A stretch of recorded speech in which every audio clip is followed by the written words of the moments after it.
From Afghanistan, where a senior Taliban leader has announced that the group plans to get the damaged international airport in Kabul back into operations. Anas Haqqani said the United States heavily damaged the international airport. He also stated that the U.S. falsely accused the Taliban of destroying cities in Afghanistan. A large number of equipment has been left behind by the U.S. military, including fighter jets, helicopters and vehicles, but most of which have been damaged. The last U.S. troop left the Hamid Karzai International Airport in Kabul on Monday, marking an end to the 20 years of the U.S.-led invasion into the country. And last Thursday, 13 U.S. soldiers and at least 170 Afghans were killed and about 200 wounded in a suicide bombing near a gate of the Kabul airport.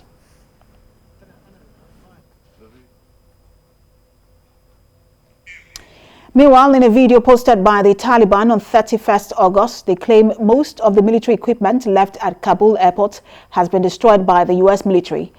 These include fighter jets, helicopters, tanks and vehicles. In the video, they inspect a helicopter showing parts of it that have been disabled.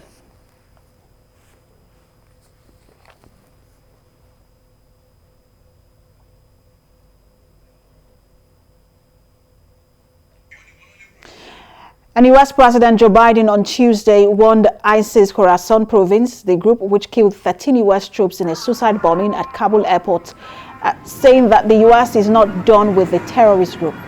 Biden, in defending a decision that has drawn scrutiny for its execution, said the real decision in Afghanistan was between living and escalating, framing his choice to withdraw troops as an only option aside from surging more forces to the country.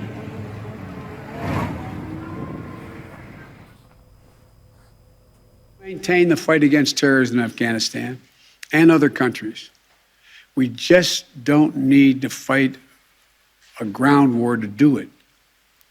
We have what's called over-the-horizon capabilities, which means we can strike terrorists and targets without American boots on the ground, or very few if needed. We've shown that capacity just in the last week.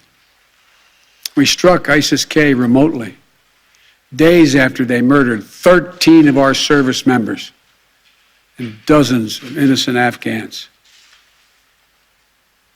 And to ISIS-K, we are not done with you yet.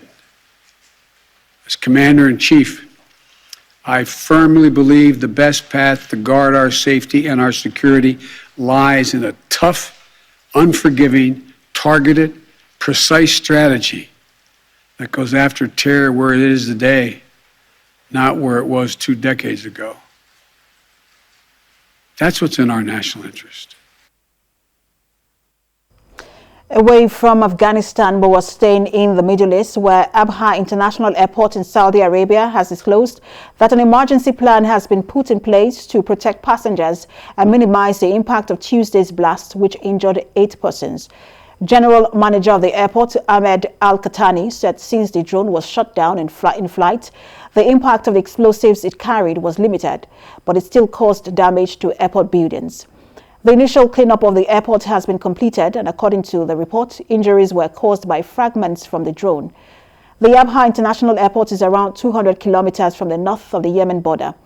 The airport has faced several threats of missile and drone attacks by the Houthis group after a Saudi-led coalition launched a military campaign against them in Yemen in 2015.